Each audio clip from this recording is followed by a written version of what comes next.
सबको जय मसीह की, यीशु मसीह के मधुर नाम में मेरे प्रियो। आज हम देखते हैं कि खोए हुए सिक्के के दृष्टांत के बारे में। इसमें हम पढ़ते हैं यह लूका रचित सुसमाचार उसका 15 अध्याय के 8 पद में कि यह कौन ऐसी स्त्री होगी जिसके पास 10 सिक्के हों और उनमें से एक खो जाए तो वह दिया जलाकर और घर झाड़ बुहा कर जब तक मिल न जाए खोजती रहे, जी जान लगा कर। और जब मिल जाता है तो वो अपने दोस्तों में वो पार्टी करती है। उसी तरह से मनुष्य का पुत्र खोए हुओं को ढूंढने और उनका उद्धार करने के लिए आया है। यदि पृथ्वी पर एक पापी व्यक्ति मन फिराता है तो स्वर्ग में परमेश्वर अपने स्वर्गदूतों के साथ में, वो अपने सेनाओं के साथ में वो पार्टी करते हैं मेरे प्रियो। वहाँ पर वो स्वर्ग में परमेश्वर खुशी मनाते हैं और पृथ्वी पर चर्च में और कलीसिया में खुशी मनाया जाता है यदि एक मनुष्य यीशु मसीह के राज में आता है तो। इसीलिए मुंह से अंगीकार करना, हृदय से विश्वास करना कि परमपिता परमेश्वर ने प्रभु यीशु मसीह को मृतकों में से जीवित किया तो आपको और हमको वो जीवित करेगा। इसमें हम पढ़ते हैं कि यह कौन ऐसी स्त्री होगी। पृथ्वी पर ऐसा कोई परमेश्वर है ही नहीं कि जो मनुष्य के लिए तरस खाता हो। हमने नहीं देखा है। पृथ्वी पर ऐसा ईश्वर है ही नहीं कोई कि जो मनुष्य के लिए तरस खाता हो और उस पर अपना अनुग्रह करता है। हम सिर्फ यीशु मसीह के बारे में देखते हैं कि यीशु मसीह तरस खाने वाला परमेश्वर है, यीशु मसीह चंगाई देने वाला परमेश्वर है, यीशु मसीह छुटकारा देने वाला परमेश्वर है और यीशु मसीह स्वर्ग में लेके जाने वाला परमेश्वर है। हम उसके बारे में हम पढ़ते हैं और सुनते हैं और कहते हैं मेरे प्रिय। जिनके उसके पास में कितना सिक्का था, 10 एक खो गया। या तो वो लापरवाह होगी, खो दिया। ये कलीसिया के बारे में हम देखते हैं कि एक भेड़ भटक जाती है तो पास्टर उसको ढूंढते नहीं, उसको ढूंढना है और लेकर के आना है।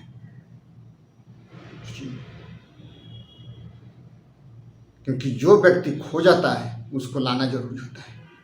जिस प्रकार से उड़ाऊ पुत्र के बारे में हम पढ़ते हैं कि वो खो गया, उसका पिताजी कहते हैं उसके भाई से कि तेरा भाई मर गया था, जी गया है, खो गया था, मिल गया है। इसीलिए जश्न मनाओ क्योंकि वो वापस आ गया है मेरे प्रिय। एक खोए हुए व्यक्ति को वापस लाना सबसे बड़ी खुशी होती है। भटके हुए तो जल्दी चले आते हैं, लेकिन एक आ कर चला जाता है उसके लिए बड़ी सिरदर्द होता है मेरे प्रिय। इसलिए अपने अपने पापों से मन फिराइए और यीशु के पास आइए। यीशु आपको अनंत काल का जीवन देगा। यीशु आपको स्वर्ग राज्य में लेके जाने वाला परमेश्वर वो ऐसा परमेश्वर है कि जो आपको स्वर्ग राज्य में लेके जाता है। जीवित हैं तो प्रभु यीशु के साथ और मरते हैं तो प्रभु यीशु आपको स्वर्ग में लेके जाएगा। ऐसा परमेश्वर है। वो खो गया लेकिन सोई नहीं, दिया जला करके, प्रहार करके, ढूंढ करके जब तक वो मिल ना जाए। उसी तरह से ये जो हमारा हृदय है ना, इसमें बहुत सारा केंद्र होता है। बुद्धि के केंद्र है हृदय में बुद्धि का केंद्र होता है। इसमें कई प्रकार के मलिनता पाई जाती है। बेविचार, चोरी, डकैती, दुष्कर्म, परस्त्री गमन, ये सब हृदय में पैदा होता है मेरे प्रिय। यदि हम अपने पापों से मन फिराते हैं और पश्चाताप करते हैं, ईश्वर आपके जीवन में काम करेंगे। इसमें हम पढ़ते हैं कि खोजती है दिया जला करके। हमको दिया जलाना है, कभी भी दिया को बुझने नहीं देना है। प्रार्थनामय जीवन कभी भी खत्म नहीं होना चाहिए। दिन प्रतिदिन प्रयत्नशील होना की जरूरत है, क्रियाशील रहने की जरूरत है। क्योंकि रोमियो 12:2 में कहता है कि संसार के सदृश न बनो, लेकिन तुम्हारे बुद्धि के नए हो जाने से, बुद्धि हृदय पर जाती है, नए हो जाने से तुम्हारा चाल चलन दिन प्रतिदिन बदलता जाए कि तुम परमेश्वर के भली भांति और सिद्ध इच्छा को जानो। इसमें हम पढ़ते हैं लूका रचित सुसमाचार उसका 15 अध्याय और उसका 9 पद में है कि जब वो मिल जाता है तो वो अपने सखियों के और पड़ोसियों को इकट्ठा करके कहती है कि मेरे साथ आनंद करो, क्योंकि मेरा खोया हुआ सिक्का मिल गया। आनंद मनाती है, खुशी मनाती है। उसी तरह से एक पापी व्यक्ति जब यीशु मसीह के राज्य में आता है तो मेरे प्रिय बहुत खुशी होता है, आनंद होता है, धूमधाम से लोग जश्न मनाते हैं। 10 पद में, मैं तुमसे सच कहता हूँ कि इसी रीति से एक मन फिराने वाले पापी के विषय में परमेश्वर के स्वर्गदूतों के सामने आनंद होता है। आकाश में सम्मेलन होता है और वहाँ पर खुशी होता है और जश्न होता है मेरे प्रियो। कब? जब वो परमेश्वर के राज्य में एक पापी व्यक्ति जब मन फिराता है तो वहाँ पर परमेश्वर अपने दूतों के साथ में आनंद करते हैं, भोज करते हैं, जिस प्रकार से चर्च में किया जाता है। सोचिए, आनंद और खुशी और शांति यीशु मसीह के द्वारा है। मार्ग, सत्य और जीवन यीशु मसीह है। यूहन्ना रचित सुसमाचार उसका 10 अध्याय के 9 पद में कहता है कि द्वार मैं हूँ, यदि कोई मेरे द्वारा भीतर प्रवेश करे तो उद्धार पाएगा, भीतर बाहर आया जाया करेगा और चारा पाएगा। मार्ग, सत्य और जीवन यीशु है। 14 में कहते हैं यूहन्ना रचित सुसमाचार उसका 14 अध्याय में कि तुम्हारा मन व्याकुल मत हो, मैं पिता के पास जाता हूँ और तुम्हारे लिए घर तैयार करूँगा और फिर तुमको लेने के लिए इस पृथ्वी पर आऊँगा कि जहाँ मैं रहूँ वहाँ आप रहें मेरे प्रिय। इसीलिए हर एक व्यक्ति को अपने अपने पापों से मन फिराने की जरूरत है। यीशु आपके जीवन में काम करते हैं महान प्रभु जी, वो आपके जीवन में महान प्रभु हर वक्त कार्य करते हैं। जब हम पुकारते हैं वो आपके जीवन में कार्य करने के लिए तैयार रहते हैं मेरे प्रिय, यदि हम पुकारते हैं तब। क्योंकि परमेश्वर पुकारने वालों के समीप रहता है, नहीं पुकारने वालों के समीप नहीं रहता है। यदि हम पुकारते हैं तो हम परमेश्वर के साथ में होते हैं, यदि नहीं पुकारते हैं तो परमेश्वर हमारे साथ नहीं होता। यदि हमको भूख लगता है तो हम खाना खाते हैं।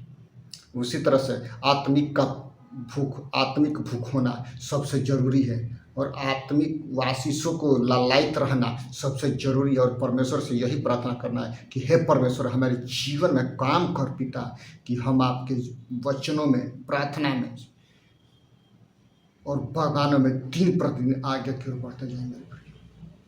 हमको आगे बढ़ने की जरूरत है, पीछे नहीं। ये प्रार्थना करने की जरूरत है कि हमारे लिए प्रभु यीशु सारे रास्ते को खोल दिए हैं। उठ करके यही प्रार्थना करना कि हे प्रभु यीशु, हमारे लिए सब रास्ते आपने खोल दिए हैं, कोई बंद नहीं है, सब कुछ खुल गया है मेरे लिए, सब कुछ खुल गया है। More prayer more power, less prayer less power, no prayer no power. मेरे प्रियो, मेरे लिए सब कुछ खुल गया है, सारे रास्ते खुल गए हैं, सारे दरवाजे खुल गए हैं यीशु मसीहा के नाम से मेरे प्रियो। सब रास्ते खुल गए हैं यीशु मसीहा के नाम से। जब आप पुकारते हैं प्रभु यीशु आपके जीवन में काम करेंगे। आइए प्रार्थना करें। पिता, हम धन्यवाद करते हैं सुंदर समय के लिए महान प्रभु जी। प्रार्थना करते हैं जितने लोग ऑनलाइन में देखते हैं पिता, इस वीडियो को पिता उनके जीवन में काम कर, उनके जीवन में जो भी बुजुर्गों की ताकत काम करती है यीशु, हम तेरे नाम से हम दूर करते हैं पिता। क्योंकि आपने कहा है कि विश्वास करने वाले में चिन्ह होंगे कि वो बीमारों पर हाथ रखेंगे, वे चंगाई पाएंगे पिता, दुष्ट आत्माओं को निकालेंगे। यदि वो प्राण नाशक वस्तु भी पी जाए तो उनकी हानि न होगी पिता। हम प्रार्थना करते हैं हर एक बीमारी यीशु मसीहा के नाम से खत्म होने पाए पिता।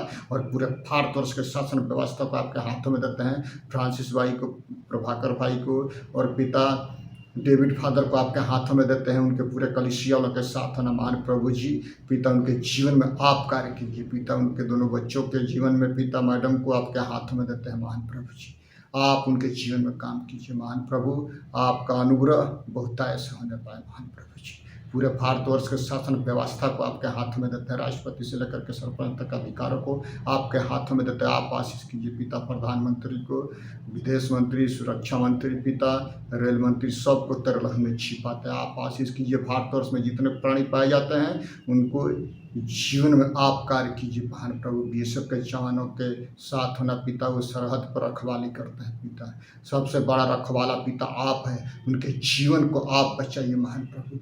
धन्यवाद करते हैं खुदा, स्तुति करते हैं, प्रशंसा करते हैं, बड़ाई करते हैं। पिता, मैं अपने आप को और मैडम को पिता और दोनों बच्चों को तेरे लहू में छिपाता है। आप आशीष कीजिए, क्योंकि आशीष का स्वतः आप हैं, ना तो बल से ना शक्ति से, पर तेरी आत्मा के द्वारा। पिता धन्यवाद करते हैं, सारा आदर महिमा आपको देते, उद्धार करता प्रभु यीशु मसीह के नाम से मांगते हैं, आमीन। सबको जय मसीह की। मेरे प्रियो, प्रभु आप सबको आशीष करे।